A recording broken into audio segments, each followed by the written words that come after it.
Bueno, damas y caballeros, artistas constructores, ¿qué ha habido?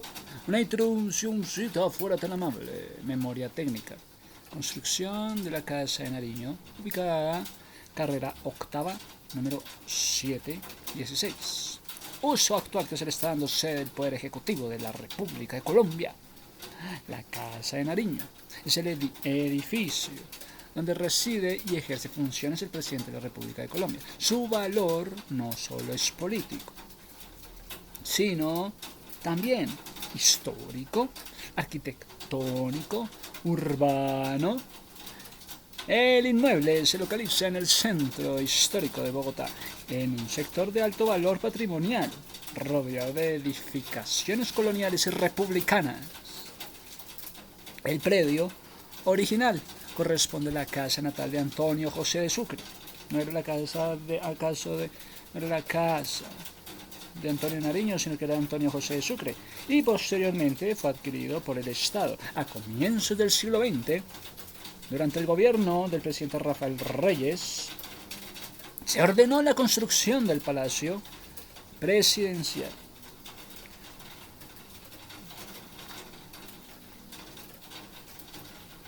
A comienzos del siglo XX, durante el gobierno del presidente Rafael Reyes, se ordenó la construcción del actual Palacio Presidencial. Palacio Presidencial inaugurado en el 1908. El diseño estuvo a cargo del arquitecto Gaston Delarge, quien integró elementos del estilo neoclásico europeo con tradiciones constructivas locales. Sistema constructivo. La Casa de Nariño presenta un sistema constructivo tradicional. Sistema constructivo tradicional propio de edificaciones institucionales del comienzo del siglo XX. Tenemos cimentación, estructura portante, entrepisos y cubiertas. ¿Qué me puedes decir tú de la cimentación construida en mampostería de piedra y concreto ciclópeo, adecuado para soportar cargas elevadas y garantizar estabilidad de estructura? Entonces, ¿qué está? Esa mampostería de piedra y concreto ciclópeo. ¿Qué puede ser concreto ciclópeo? Entonces entramos ya en materia. Concreto ciclópeo. Cuando hables de concreto ciclópeo me avisas, porque es una mezcla de concreto simple que además tiene piedras grandes. No que son piedras molidas, no, piedras grandes. Canto rodado. Utilizado principalmente en la cimentación sobre cimientos, muros de contención para reducir costos de material y aumentar rigidez. Generalmente consiste 60% concreto, 30% piedra, con resistencias típicas de 175 kilogramos de centímetro cuadrado. En serio, resistencias típicas de 175. Me está diciendo que tiene una resistencia. La cimentación guarda una resistencia típica de 175 kilogramos sobre centímetro cúbico. Que mira que la cimentación, ¿qué aplicaciones tiene? Zanjas de cimentación, cimientos corridos, cimiento corrido sobre cimientos y rellenos. Dosificación. Comúnmente,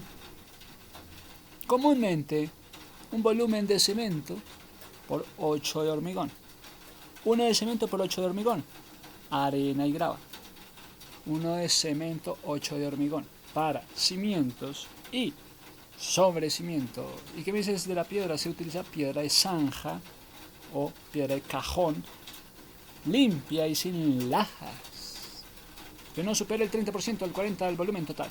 No debe vibrarse, solo chuzar con varilla para evitar vacíos. Se recomienda aplicar un solado previo y una capa de concreto base. Ventajas económicas del uso de grandes piedras: reduce la cantidad de cemento necesaria. Entonces están reduciendo cemento. Que si la cimentación están reduciendo cemento porque tenían piedras grandes. Alta durabilidad en cimentación. Alta durabilidad en la cimentación superficial. Y gran capacidad de carga. Este método es ideal para estructuras que no requieran armadura. O sea, son estructuras que no requieren armadura de hierro, permitiendo una construcción más rápida y sólida. Ahora, el concreto ciclópeo es un sistema constructivo que combina concreto simple. Concreto simple. O sea, vas a combinar el concreto simple con grandes fragmentos de roca, ¿me entiendes? Conocidos como piedras desplazadoras. Es una técnica económica robusta e ideal para estructuras que trabajan principalmente la acompresión. Bueno, concreto simple. Métele cemento, métele arena, métele grava, métele agua. Con características, tiene una composición generalmente de 60% de 40, 60-40, 60 concreto, piedra 40, brasa o bola. Tamaño de la piedra, las rocas suelen variar, 20 centímetros, 30 centímetros de diámetro, aunque en obras macizas puede ser mayor. Estás hablando de piedras de 20 centímetros, 30. A diferencia del concreto armado, este no contiene varillas de acero, no contiene varillas de acero. A diferencia del concreto armado, ¿estás hablando de concreto armado? Con concreto armado le meten varillas de acero. Pero esta cimentación de la casa de Nariño es una cimentación especialmente en cimientos corridos para vivienda de baja altura. Alta altura o baja altura. Muros de contención debido a su gran peso y estabilidad es ideal para contener empujes de tierra en terrenos accidentados. Sobre cimientos se emplea como base intermedia entre el cimiento y los muros. ¿No han visto sobre cimientos? Cimiento y en medio ahí está el sobrecimiento. Se emplea como base para los muros de la edificación. Dosis para cimentación. Mezcla una parte del cemento por 10 de hormigón. Entonces, uno de cemento por 10 de hormigón, más un 30% de piedras para sobrecimientos. Mezcla una parte de cemento, uno de cemento por 8 de hormigón, más un 25% de piedra. Ventajas: reduce el costo al utilizar menos cemento. Reduce el costo al utilizar menos cemento. Reduce el costo, sí, el costo disminuye. Al utilizarse menos cemento, reduce el costo. Y aprovechar piedras locales, además de minimizar el calor de la hidratación. Minimizas calor de hidratación. Minimizar calor. Minimizar calor de hidratación. Reduce el costo al utilizar menos cemento. Es que cuando utilizas menos cemento se reduce el costo. Aprovechas piedras, además de minimizar el calor de hidratación. Se está minimizando el calor. Se está minimizando la hidratación. Lo que proviene fisuras en estructuras masivas. Que la hidratación, que el calor, eso lo que genera son fisuras. Se está evitando todo eso. ¿Necesitas ayuda de calcular las cantidades de cemento y piedra para volúmenes específicos de la obra? Interesante. La cimentación entonces de la casa de Nariño, donde no vivió Nariño sino Antonio Sucre. Era de Sucre, ¿no? Pues, ¿qué parte de ahí? Antonio José de Sucre. Posterior, Rafael Reyes. ¿Me entiendes? Bueno, entonces la cimentación para Antonio Sucre y para Rafael Reyes. Luego tenemos estructura portante, muros de carga. Con ustedes los muros de carga de mampostería maciza de ladrillo y piedra. Muros de carga. ¿Muros de qué? De carga. ¿En qué? En mampostería maciza. Pum, en ladrillos y piedras. Con espesores considerables. Que aseguran resistencia, aseguran durabilidad. Entrepisos dijiste, cubiertas dijiste, sí, entrepisos, sí, cubiertas. Inicialmente en madera estructural. Reforzada. Entrepisos, madera reforzada. Posteriormente intervenida con sistemas en concreto, madera, pero después es intervenida por el concreto reforzado durante procesos de restauración. Me estás diciendo que la madera la van a intervenir con concreto reforzado para procesos de restauración y adecuación. Sí. Ok. Materiales. Piedra natural. Piedra natural en basamentos y elementos estructurales. Ladrillo macizo revocado en fachadas interiores. Mármol en pisos y escaleras principales. Madera, cedro, roble en puertas, sí. Ventanas, sí. Acabados, sí. Madera fina en cedro, roble. Teja y cubiertas impermeables en intervenciones posteriores. Características arquitectónicas: fachada de composición simétrica. Fachada de composición simétrica. Una fachada de composición simétrica, ¿cuál es? Hay una fachada de composición que es simétrica, sí, simétrica.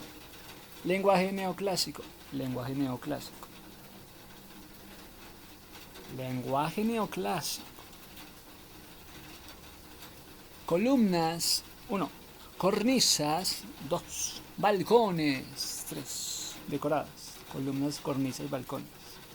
Fachadas simétricas. Lenguaje neoclásico. ¿Cuál es ese lenguaje neoclásico, muchachos? Lenguaje neoclásico. Lenguaje en fachadas. Pues mira que el lenguaje neoclásico en fachadas surgió como reacción al barroco, y el barroco es pura decoración. Busca la severidad. Entonces, ¿qué vas a hacer? Si el barroco está lleno de decoración, saturado de decoración, busca entonces la severidad, el orden, la simetría, inspirados en la antigüedad greco-romana. Se caracteriza por líneas puras, formas geométricas simples, monumentales, columnas dóricas. Entonces, que si la fachada tiene de casualidad columnas monumentales, ¿te parece que son columnas monumentales en la fachada? Sí. Eso es el lenguaje neoclásico. ¿Tiene columnas monumentales? Sí.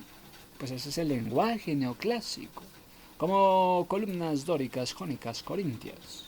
Frontones triangulares. ¿Te parece que tiene frontones triangulares? Sí, es que ese es el lenguaje neoclásico. Muros lisos, arcos de medio punto y colores sobrios, blancos y grises. Sí, es que ese es el lenguaje neoclásico en la fachada. ¿Tiene además simetría y geometría? Sí. Es que las fachadas organizadas simétricamente son fachadas simétricas.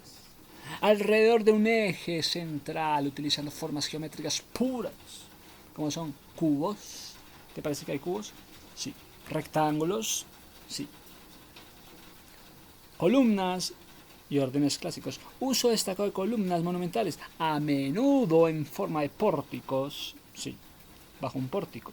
¿Te parece que hay columnas monumentales bajo un pórtico? Sí. Inspiradas en el orden dórico, que el dórico es el más sobrio. Jónico, como más esbelto. Corintio, ornamentos, con ornamentos. Tenemos columnas dóricas sobrias, pero las jónicas son más esbeltas, columnas esbeltas. Corintias con ornamentos, con hojas de acanto. Frontones emblemáticos y entablamentos. Frontones triangulares o semicirculares sobre entradas, ventanas. Frisos clásicos, a veces decorados con triglifos, metopas. Frisos clásicos.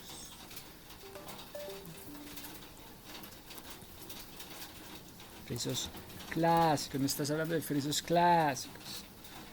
¿Qué te parece a ti cuáles son los tipos de frisos en la arquitectura clásica? En la arquitectura clásica, el friso es la sección central,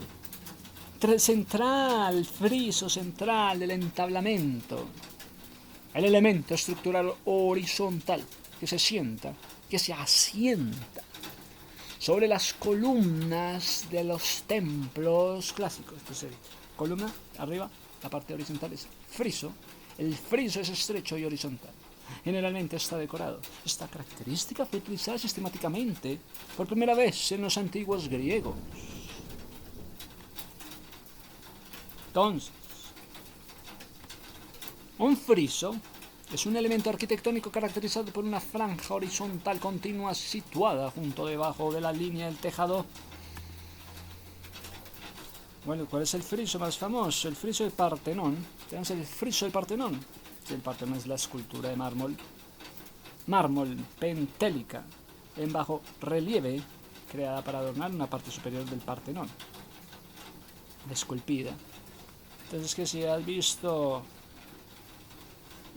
el friso de Partenón, que ha sido esculpida de mármol. ¡Wow! Entonces sigamos. Entonces, ¿me entiendes? Estábamos hablando de las características arquitectónicas. ¿Cuál es el lenguaje neoclásico? ¿Qué columnas monumentales? Sí, que el friso. Sí, puede ser. Friso. Cornisas. Si me vas a hablar de cornisas. Las cornisas. Es una moldura decorativa. Moldura. Y funcional. Que recorre la parte superior de un edificio. Una moldura en la esquinita entre el muro y el techo. Rematando la unión entre la pared y el techo. Adornando la parte superior de la puerta y ventanas, con diseños que van desde el clásico a lo moderno, que también puede referirse a una faja estrecha al borde de un precipicio, como en una carretera de cornisa. Su función principal es estética, pero también protege el muro de la lluvia y ayuda a ocultar instalaciones, llaman ellos. Arquitectura es el remate superior de una fachada o al borde de una estructura, a menudo con molduras. Para el interiorismo, claro que sí, se utiliza como moldura en la unión del techo con las paredes y los rasos para un acabado limpio, pudiendo ocultar cables, instalaciones. Existen versiones de PVC, entonces las cornisas. Claro. Patios interiores que permiten iluminación, sí. Patios interiores con iluminación, sí. Ventilación natural.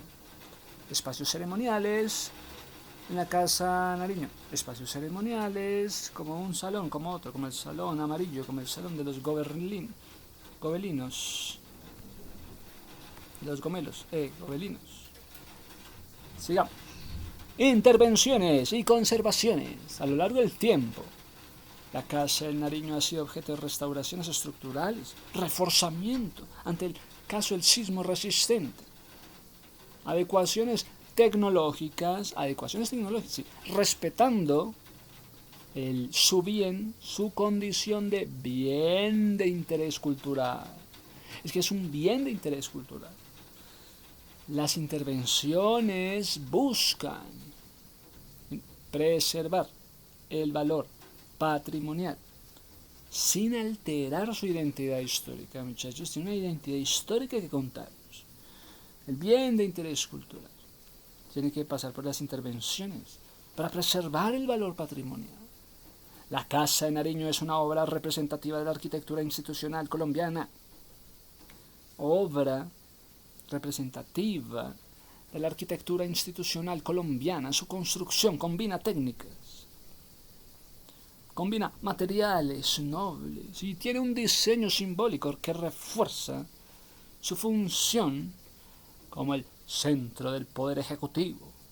Es que tiene una forma, que tiene un simbolismo que refuerza el concepto de poder ejecutivo, patrimonio histórico de la nación.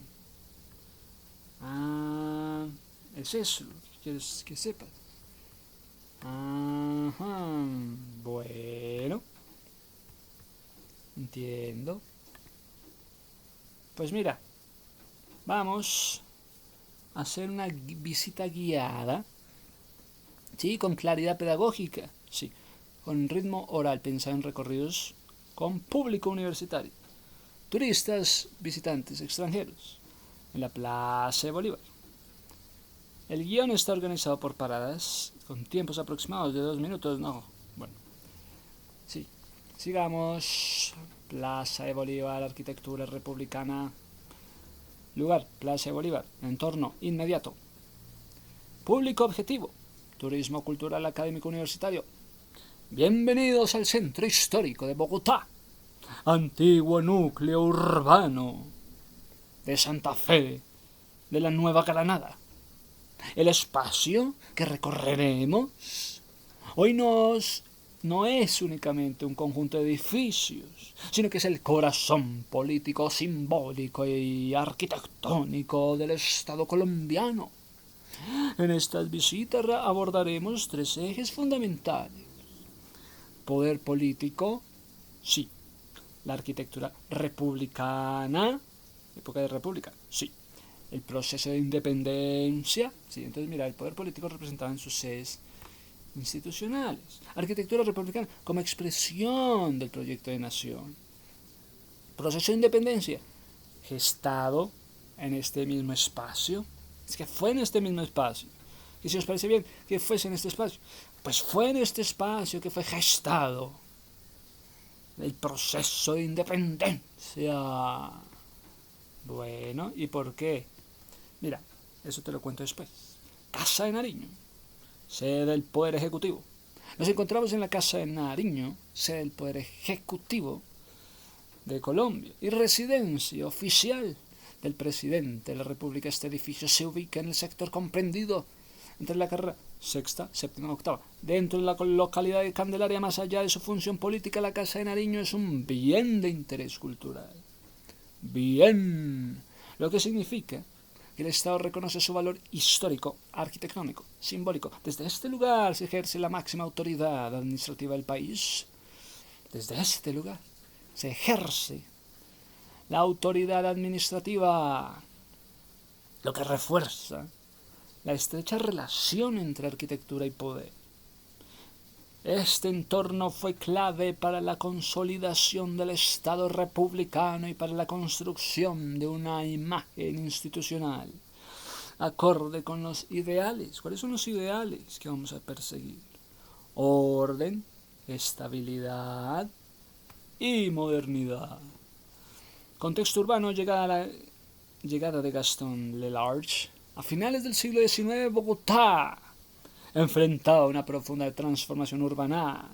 La ciudad colonial comenzaba a resultar insuficiente para las aspiraciones políticas culturales de la élite republicana. En este contexto llegó a Bogotá hacia el 1890 el arquitecto francés Gaston Lelarge, quien previamente había trabajado en grandes palacios como el Mármol de Teherán. Su llegada coincidió con la necesidad de reconstruir sectores del centro afectado por incendios recurrentes. Y con el deseo de proyectar una imagen urbana moderna, Lelarge se convirtió en una figura clave del proceso de renovación arquitectónica, diseñando edificaciones emblemáticas, como lo es el caso del Palacio del Líbano, Capitolio Nacional, Palacio Echeverrí, Palacio de San Francisco. Costado occidental. Dirijamos ahora la mirada al costado occidental. Miremos el costado occidental de la Plaza de Bolívar por un instante. ¿Dónde hoy se encuentra el Palacio del Líbano? Antes de este edificio existieron las galerías Arrubla, los hermanos Arrubla, sí, el primer centro comercial de Bogotá. Inaugurada en el 1848, los hermanos Arrubla estaban ahí presentes. Este conjunto es considerado el primer centro comercial de Santa Fe, inspirado en modelos europeos, como lo era Palacio Royal, Museo Louvre. Las galerías no solo albergaban comercio, sino también espacios académicos. En el 1886, en un segundo piso, Nicolás Pinzón fundó la Universidad Externado de Colombia. Sin embargo, en el 1900, un incendio originado en un almacén de sombreros de algún alemán destruyó completamente el conjunto, marcando un punto de quiebre en la historia urbana de esta plaza. En 1900 hubo un punto quiebre en este lugar, muchachos. Palacio Líbano, Alcaldía Mayor. Tras el incendio, el empresario José María Líbano, era empresario, encargó al francés Gaston Delarge el diseño de un nuevo edificio cuya construcción finalizó en el 1907, con la participación del ingeniero Indalecio Lombana. Palacio Líbano, actual sede de la Alcaldía Mayor de Bogotá, es un ejemplo representativo del estilo republicano, con influencia neoclásica francesa, inspirado en el Renacimiento francés de los siglos XV y XVI. Sus principales características son fachadas amplias, simétricas, arcos de medio punto. Si estás hablando de estilo republicano, influencia neoclásica, pero puede ser estilo neoclásico y no influencia neoclásica, sino ya estilo republicano, además neoclásico, porque los dos y no solo uno. Fachadas amplias, simétricas, arcos de medio punto, columnas clásicas, uso de piedra, es que son fachadas. Una cosa es como la idea de fachada y entonces estilo republicano. Uso de piedra como símbolo de permanencia y otra cosa es el uso de la piedra. Están hablando del uso de la piedra como símbolo de permanencia, de poder. Este edificio representa el tránsito simbólico de la ciudad colonial. ¿Qué pasaría, sabes qué? De colonial a republicano. Entonces, ya no era colonial, era republicano, con influencia neoclásica. Neoclásica europea, influencia europea. Entonces, estilo republicano con influencia europea. Simbólico en la ciudad colonial hacia ciudad moderna, consolidando una imagen cívica y administrativa para la capital.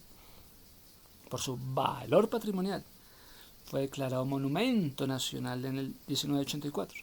En su interior se conservan 24 placas conmemorativas por los 450 años de Bogotá. Edificio bicentenario y el señor José Acevedo Gómez.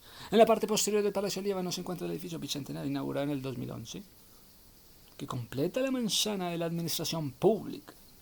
Este edificio cuenta con 3 niveles, un patio interior, un busto del señor José Acevedo Gómez, conocido en la obra como el Tribuno del Pueblo. Acevedo Gómez fue el autor del texto del Acta de la Independencia de Santa Fe, firmada ¿en qué fecha? 20 de julio del 1810. Fecha fundamental en la historia colombiana.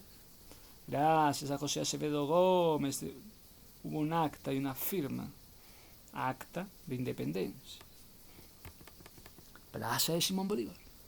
20 de julio del 1810. La plaza de Simón Bolívar fue el escenario del acontecimiento que dieron origen a la independencia. El detonante fue la conocida reyerta del florero del Llorente, cuando el comerciante español José González Llorente se negó a prestar el florero solicitado para una cena en honor a la visita de Antonio Villavicencio. Mira que viene Antonio Villavicencio, préstanos este florero, dale. Este hecho provocó disturbios populares. No, que no te lo doy. Consignas contra los españoles, llamados chapetones.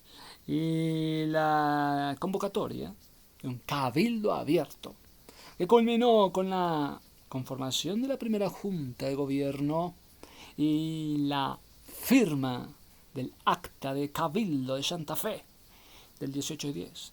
Aunque inicialmente el virrey Antonio José Amar y Borbón, Antonio José Borbón, mantuvo la presidencia de la Junta, el descontento popular creció dando paso a una etapa de inestabilidad política. Que si ustedes van a admitir, hay criollos que si van a admitir a un presidente español, que si se van a aguantar la vaina. La patria boba y el significado del lugar periodo posterior marcado por divisiones entre centralistas y federalistas. Divisiones. Es conocido como Primera República. Patria boba, esta etapa de conflictos internos que retrasó la consolidación de la independencia. Retrasó esa consolidación de independencia. Que querían una independencia los españoles y después no, que somos centralistas, no, que somos federalistas. Eso no consolidó la idea de la independencia ante los españoles, sino que se fragmentó. Este recorrido nos permite comprender que la Plaza de Bolívar no es solo un espacio físico, sino un escenario histórico donde se cruzan arquitectura, poder y memoria, elementos esenciales para entender la construcción del Estado colombiano. Convertirlo en guión, prepararlo como material de impreso para guías. Bueno, está muy bien todo, gracias. Pues hasta ahí es la introducción a la casa de Nariño. Es que ¿quién fue Antonio Nariño? Que se va a llamar también Antonio como Antonio Sucre. ¿Quién fue Antonio Sucre más bien? El que vivió por primera vez en esa construcción. Antonio José Sucre. ¿Quién es ese tipo? Antonio José Francisco de Sucre y Alcalá. ¿Te quedó claro de Alcalá? Conocido también como el gran mariscal de Ayacucho. Pues que fue un político, diplomático, libertador militar venezolano. Ah, el primero que estaba ahí era un venezolano. Era un venezolano. Militar venezolano prócer de la independencia de América del Sur. ¿Qué os parece la maravilla? ¿Qué era lo más importante de Antonio José de Sucre? Que fue una figura trascendental en la época de independista, quien lideró las tropas de las guerras de América del Sur y de Venezuela, siendo victoriosos y memorables para la emancipación del continente latinoamericano, que estaba habitando en la casa de Nariño, Antonio José de Sucre. La conspiración fue impulsada por enemigos políticos, como José María Obando, quien vio en Sucre un obstáculo para sus propias ambiciones. El viaje de Sucre hacia Quito lo llevó por las peligrosas montañas de Berruecos, Colombia, un terreno solitario que se convirtió trampa mortal. ¿Qué dijo Antonio José de Sucre antes de morir? ¡Ey! Sea usted feliz en todas partes y en todas partes cuente con los servicios, con la gratitud de su más fiel y apasionado amigo José de Sucre. Esta fue la última carta escrita por Sucre a Bolívar, que le mandaba cartas a Bolívar. Sucre, 26 de mayo, 1830, 9 días antes del magnicidio contra los cumanes en Berruecos, que tendría un mandato presidencial en el 1825 y hasta el 1828. Sí, cargos anteriores: presidente de Bolivia, presidente de Perú. Que Antonio José de Sucre, presidente de Bolivia, 1825-1828. Que si fue presidente de Perú, 1823, en el 1823. ¿Qué tal presidente de Perú, presidente de Bolivia? Estaba en el trono en Colombia y le mandó cartas a Bolívar antes de morir. ¿Quién fue el sucesor de Simón Bolívar? Bolívar entregó un mando militar al general Antonio José de Sucre, a quien le correspondió dirigir la última batalla de la independencia de América, la batalla de Ayacucho, en el 1824. ¿Cuáles fueron los principales logros de Sucre? Tras la llegada de Bolivia a Lima, Sucre se hizo cargo de la campaña militar en el altiplano andino, logrando una victoria crucial en la batalla de Junín y la victoria final de Ayacucho en diciembre. ¿Qué fue lo que hizo José Antonio? Todos se llamaban José Antonio. Hizo todas las campañas de la independencia. Desde el 1823 se puso a hacer campañas de independencia, distinguiéndose en las acciones mucuritas, el Yagual, las queseras, del medio toma, de la flechera batalla, el Carabobo, el sitio y toma de Puerto Cabello en el 1823, donde fue a refugiarse al batallón Valencey. ¿Qué dijo Simón Bolívar cuando murió Antonio José de Sucre? Bolívar, al conocer su muerte, dijo: se ha derramado, Dios excelso, la sangre del inocente Abel. Lo han matado porque era mi sucesor. ¿Quién dijo la frase a paso de vencedores? La frase célebre del general Córdoba en la batalla de Ayacucho. División de frente. Armas a discreción. Paso de vencedores. ¿Quién asesinó a José Antonio Sucre? ¿Cuántos años tenía Antonio José de Sucre? ¿Qué países ayudó a liberar Sucre? Pues te voy a decir. Venezuela, Colombia, Ecuador y Perú, ayudando a derrotar las fuerzas coloniales españolas y establecer repúblicas independientes. ¿Dónde está enterrado Sucre? Catedral Metrópoli en Quito. ¿Quién se liberó primero, Venezuela o Colombia? ¿Quién dijo Venezuela? Ganó. Colombia declaró su independencia en el 1809. Pero su liberación definitiva no se produjo, sino hasta 10 años después. Venezuela hizo lo propio en el 1811, aunque en los años posteriores atravesó diferentes turbulencias políticas y las tropas realistas no se retirarían sino hasta el 1823. O sea que hasta el 1823 se retiraron los españoles de Venezuela, se fueron solo hasta el 1823. Bueno, entonces bienvenidos a Simón Bolívar. ¿Cómo se llamaría el nombre completo de Simón Bolívar? Danos todos tus nombres. No sé, es así. Simón José Antonio. Todos José Antonio. Simón José Antonio de la Santísima Trinidad. Bolívar y Palacios. El más completo de los americanos. Libertador por antonomasia. Libertador por antonomasia.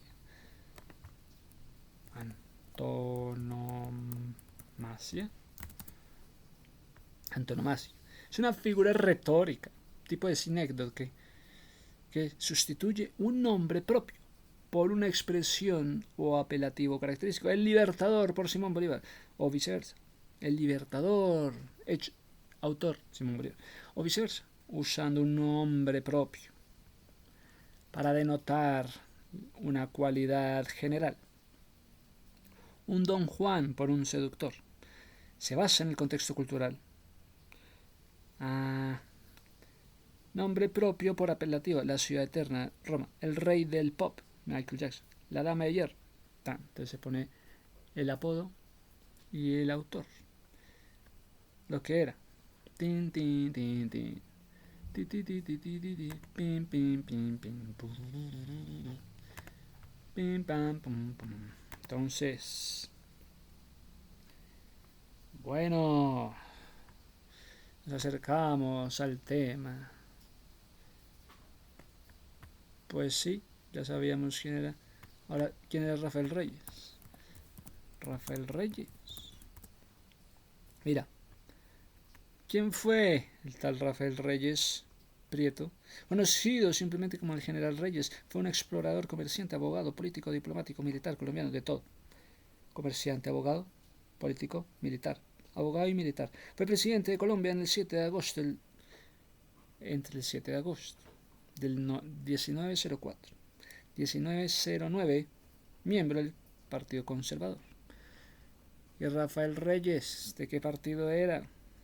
Conservador. Reyes profesionalizó y modernizó las Fuerzas Armadas. En el 1907 fundó la Escuela Militar de Cadetes, la Escuela Naval de Cartagena, Rafael Reyes. En el 1909 fundó la Escuela Superior de Guerra. En el 1908 dividió el país en 34 departamentos. ¿Quién dividió el país en 34 departamentos? Rafael Reyes. Y erigió a Bogotá como distrito especial. ¿Quién erigió a Bogotá como distrito especial? ¿Que por qué se iba a llamar también distrito especial? Pues pregúntale a Rafael Reyes. ¿Por qué? ¿Por qué dividió el país en 34 departamentos y por qué erigió a Bogotá como un distrito especial? Porque vino a renunciar después de tanta vaina. En el año 1909 Rafael Reyes abandonó el poder. Ya había perdido el apoyo tanto de conservadores como de liberales por su método dictatorial. Reyes renunció y dejó el mando al general Jorge Holguín, su consuegro, quien desde el 11 de marzo del 1909 sería designado.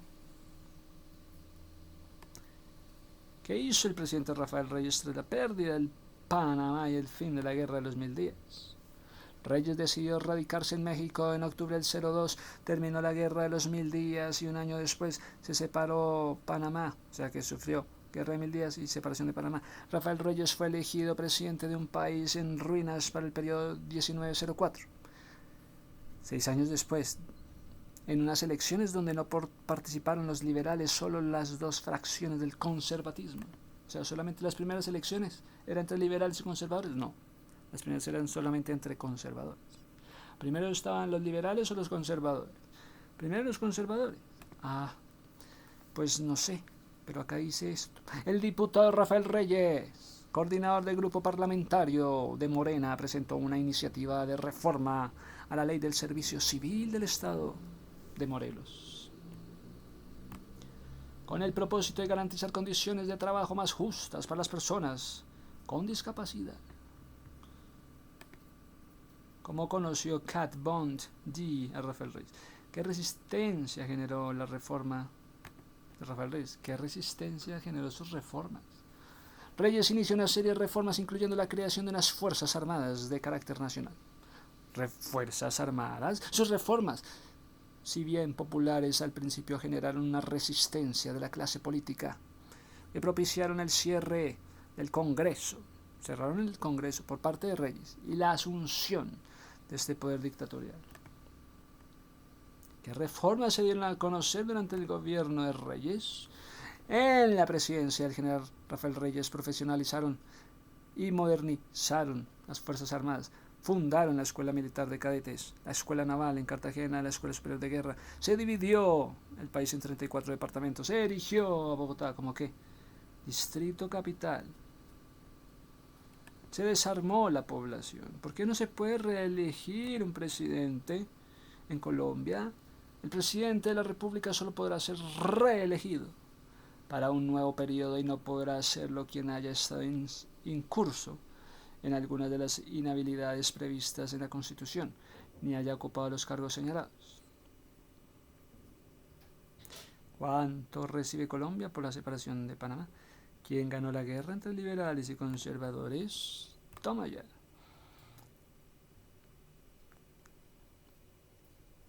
Hay consecuencias. El inicio de la hegemonía conservadora, disolución del Partido Nacional, se disoluye Partido Nacional, separación de Panamá, crisis económica y administrativa, victoria gubernamental conservadora, sublevación liberal.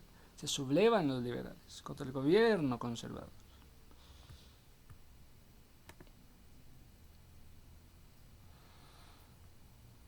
Bueno, pues que el gobierno del 1904 hasta el 1909 de Rafael Reyes hizo unas reformas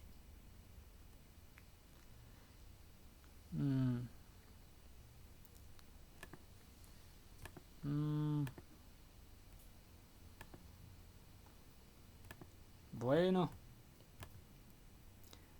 la guerra fue el resultado de la reforma.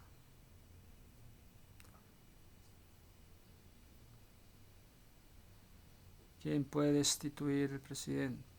Porque Colombia está en la lista roja. Entonces ya sabemos lo que había hecho Rafael Reyes, la importancia, porque aparece como el duro antes de Antonio Nariño.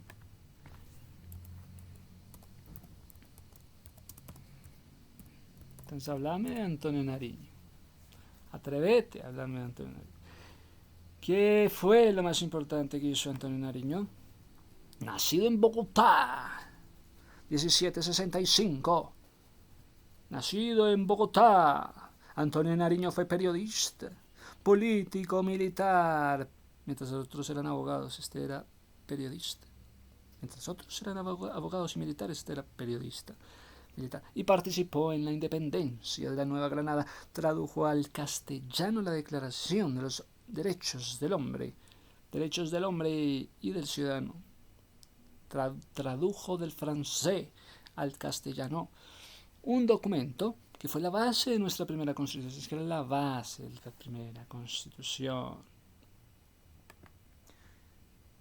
¿Quién fue el primer presidente de Cundinamarca? Pues un tal Lozano, no sé si era Tadeo, resultó elegido el primer presidente del nuevo estado de Cundinamarca. No, pero no sirve. Pues mira, los hijos patriotas de Nariño, a los cuales nos hemos referido anteriormente, vivieron días de gloria y de triunfos con su padre y también sufrieron los oscuros días del maltrato, de la opresión de las prisiones, que fueron sometidos todos los perseguidores por el pacificador Pablo Morillo, quien tradujo los derechos humanos en Colombia. ¿Cuál era la historia de Antonio?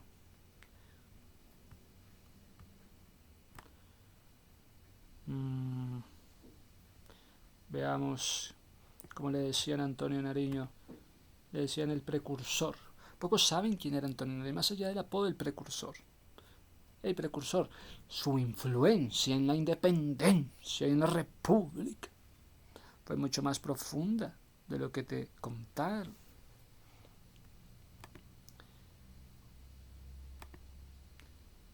Bueno, ¿quién era más veces presidente en Colombia?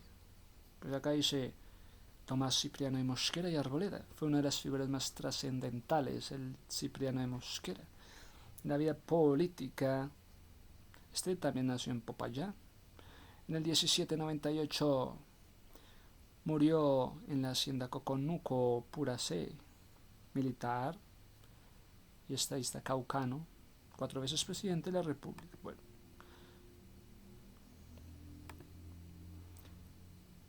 en el 1821, el Congreso de Cúcuta creó el departamento de Cundinamarca. Oye, ¿que cuándo se creó el departamento de Cundinamarca? Pues dice que el 1821 fue el Congreso de Cúcuta que creó el departamento de Cundinamarca. En el 1857 fue uno de los 9 estados que en el 1886 se llamaron departamento, o sea que se vinieron a llamar departamentos en el 1886. ¿Y por qué tan importante el 1886? Pero ya desde el 21 estaban contando en el Congreso de Cúcuta, en el 1821, que por qué tan importante el Congreso de Cúcuta, que en el 1821 ya estaban hablando y creando departamentos como el departamento de Cundinamarca. Pero en el 1857 fue uno de los 9, ya en el 57 había 9. En el 1857 había 9 estados, que en el 1886 eran llamados departamentos. ¿Y quién era la esposa del tal Antonio Nariño? Magdalena Ortega de Nariño. La Ortega. Antonio Nariño tuvo hijos, tuvo 6 hijos. Y a quien siempre respaldó y cuidó a pesar de los diferentes castigos y penas que fueron impuestos por las autoridades virreinales a este prócer de la independencia.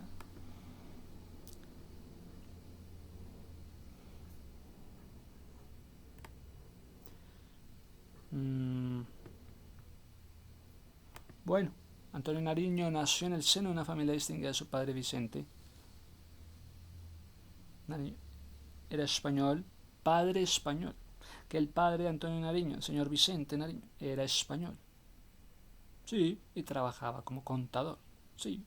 Su madre Catalina Álvarez era hermana de un abogado real. Antonio creció rodeado de muchos libros. Catalina Álvarez, donde fue sepultado Catedral Primada en Colombia, que trajo Antonio Nariño a Colombia en abril en el 1793. Nariño puso en funcionamiento la imprenta patriótica, la primera imprenta de carácter particular de la que tengamos noticia en la historia colombiana. ¿Cuál ha sido el presidente más joven de Colombia? Un tal Liborio Mejía Gutiérrez, quien asume el cargo en el 1816 a los 24 años. Durante la primera República Granadina, en un momento crítico de la Reconquista, convirtiéndose en un héroe de la independencia. La historia reciente, Iván Duque, fue el más joven al asumir la presidencia en el 2018, a los 42 años. Aunque Mejía, el señor Liborio, fue elegido significativamente más joven. ¿Cuánto quieren que gane el presidente Petro?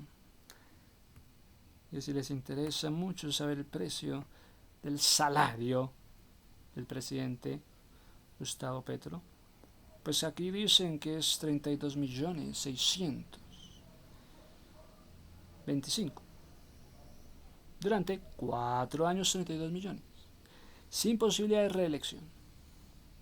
32 por 4 años. Ah, bueno. Es que es un presidente honorable. Excelentísimo, señor. Bueno, ¿qué presidente colocó el 4 por 1000? Álvaro Uribe pasó al 4 por 1000 y en el 2014 se decidió su marchitamiento, primero como 3 por 1000, después 2 por 1000, para luego desaparecer a partir del 2018. Que si fue la reforma tributaria estructural, no eliminará 4 por 1000. ¿Cuál es el pueblo más antiguo de Cundinamarca? Guachetá. El municipio más antiguo de Cundinamarca, Guachetá, fundado el 14, en el 1537 por Gonzalo Jiménez de Quesada, que tenía Gonzalo Jiménez de Quesada, que llamaría Guachetá, lo que lo convierte en un pueblo con profunda historia prehispánica y colonial, anterior incluso a la capital, Bogotá, y que hoy destaca por su legado muisca y su atractivo turístico rural. No me digas, atractivo turístico rural, legado muisca. Que Guachetá. Entonces que su fundador, Gonzalo Jiménez de Quesada, que en el 1537 se atrevió a ponerle nombre a Guachetá. Labranza de nuestro cerro. Labranza de nuestro cerro. Y si te gusta Guachetá, labranza de nuestro cerro. ¿Qué traduce Guachetá? Labranza de nuestro cerro. Provincia de Ubaté, Guachetá. A unos 120 kilómetros al norte de Bogotá. 120 kilómetros de Bogotá. Fue el primer pueblo indígena cundinamarqués descubierto por los españoles y es un destino de gran tradición y naturaleza, aunque hay otros municipios con fundaciones coloniales tempranas. También Tocaima. Guachetá es reconocido por ser el más antiguo del departamento, con una historia que se remonta a épocas muiscas. Claro, antes de ser fundado Bogotá, los españoles pasaron por Guachetá.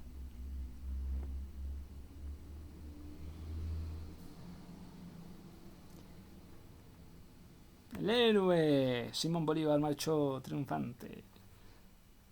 Marchó triunfante a Bogotá en el 18-19. Marchó como un héroe nacional, ya marchaba como héroe en el 18-19. ¿Por qué aman tanto a Simón Bolívar? Ya marchó en el 18-19 como héroe. Se convirtió en el primer presidente de lo que entonces se llamaba la Gran Colombia. Primer presidente de la Gran Colombia. Tenía que llamarse Gran Colombia para llamarse presidente. Un área formada por las actuales Venezuela, Ecuador, Panamá, Colombia. 4 en 1. Gran Colombia, 4 en 1. Sí, cierto. ¿Qué enfermedad? No. Bueno, entonces, ¿por qué? Porque marchaba como superhéroe. En el 18-16. Y era el primer presidente de la Gran Colombia, que eran 4 en 1. Durante sus últimos años de vida, ¿qué pasaría entonces con Antonio Nariño? Que vivió en Villa de Leyva. Casa Museo Antonio Nariño, Villa de Leyva. En el 1823 sufrió de tuberculosis, bronconeumonía. ¿De qué murió Antonio Nariño? Que si de tuberculosis o de bronconeumonía. Tuberculosis, bronconeumonía. ¿Qué diría Magdalena Ortega? Pues además de ser esposa del precursor Antonio Nariño, fue la aliada del pensamiento de lucha de libertad. ¿Cómo le decían? Precursor. Bueno, entonces, ¿quién fue el presidente que más ha durado? El más joven, uno que apellido Mejía. El que más ha durado, más longevo, Manuel Antonio San Clemente, del San Clemente, quien nació en el 1814, gobernó entre el 1898, empezando 1900, estaba Manuel Antonio San Clemente, muriendo a los 87. No, pero no me estás hablando de Tomás Cipriano de Mosquera. También fue una figura muy longeva que murió cerca de los 80, siendo un personaje clave en el siglo XIX, presidente varias veces, destacándose por su trascendencia política. ¿Quién era más, San Clemente o Mosquera? Fue el presidente San Clemente, el presidente de mayor edad, al momento de su mandato. más cuchito. Y al morir en el 1902 tenía 87 años, siendo derrocado en el 1900. ¿Quién fue derrocado llegando 1900? Manuel Antonio San Clemente. Tomás Cipriano de Mosquera fue figura relevante en el siglo XIX, quien murió cerca de los 80. Fue presidente 4 veces, con una gran influencia en la política nacional, como mencionaste, en la presidencia de la República.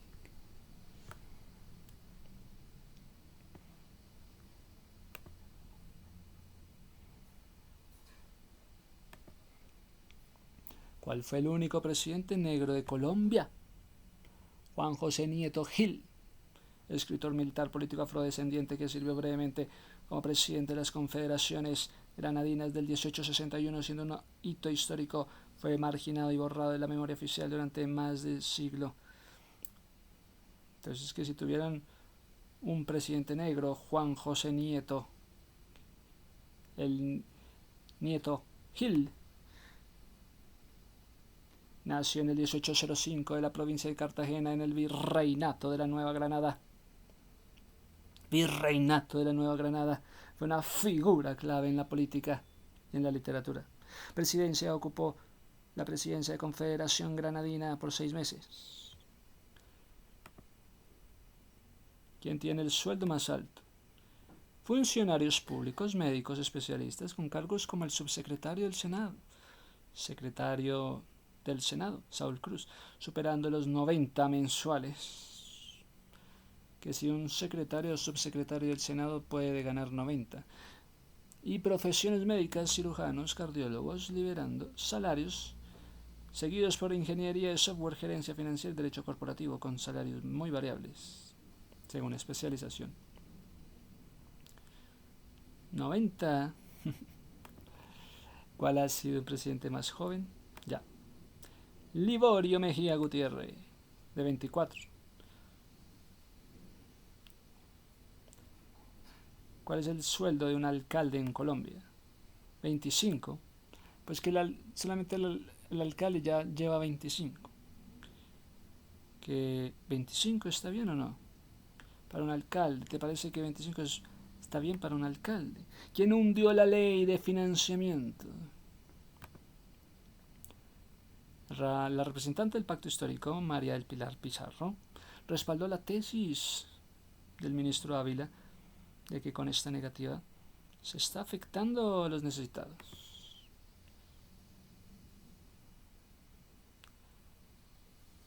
Las 3 ciudades más antiguas: Santa Marta, Cartagena, Santiago de Cali, Popayán, Santa Fe. Obviamente no hablan de Guachitá. ¿Cuáles son los 5 héroes de la independencia? Sor Juana Inés de la Cruz. Ah, no, son próceres de México.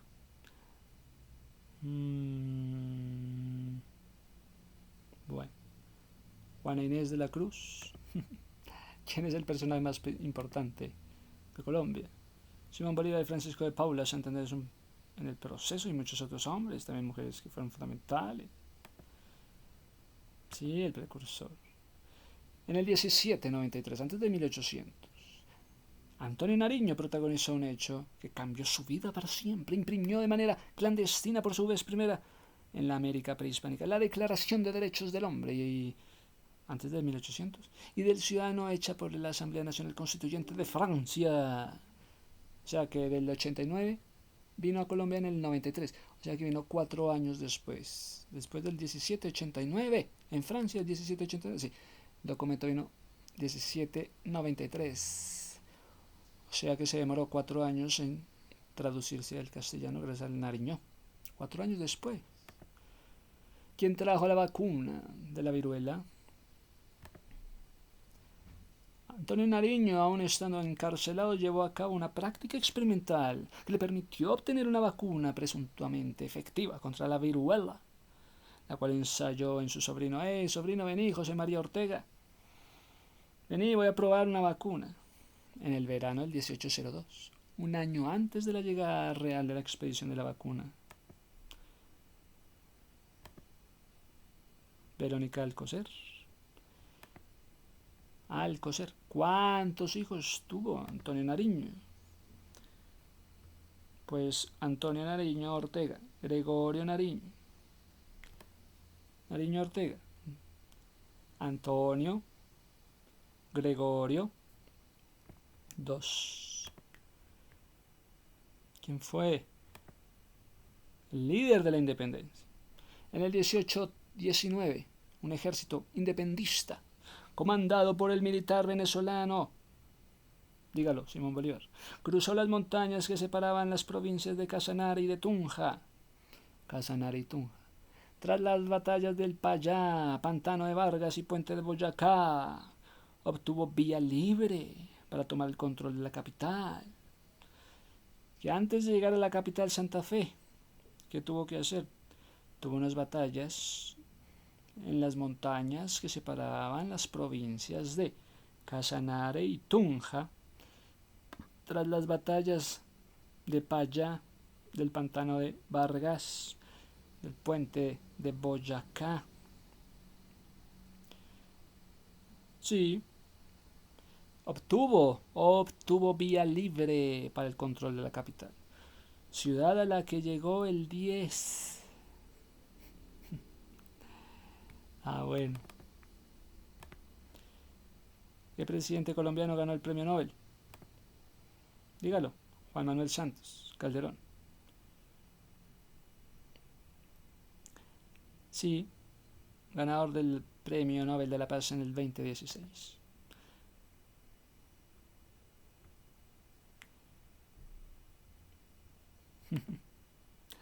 Petro se graduó de Economía en la Universidad Externado, obtuvo una maestría de Economía. También estudió en la Universidad de Salamanca. ¿Qué hace la mamá? ¿Cuál fue el presidente que más duró en Colombia? ¿Quién se convirtió en el primer presidente negro? ¿Cuáles son las 3 familias más ricas? ¿Cuál es el futbolista más rico? ¿Quién fue 4 veces presidente? ¿Quién fue Julio César Turbay? ¿Quién tiene el salario más alto? ¿Cuál es el sueldo de la concejal en Colombia? ¿Cuál es el sueldo de un concejal? Oye, concejal, ¿cuál es el sueldo de un concejal?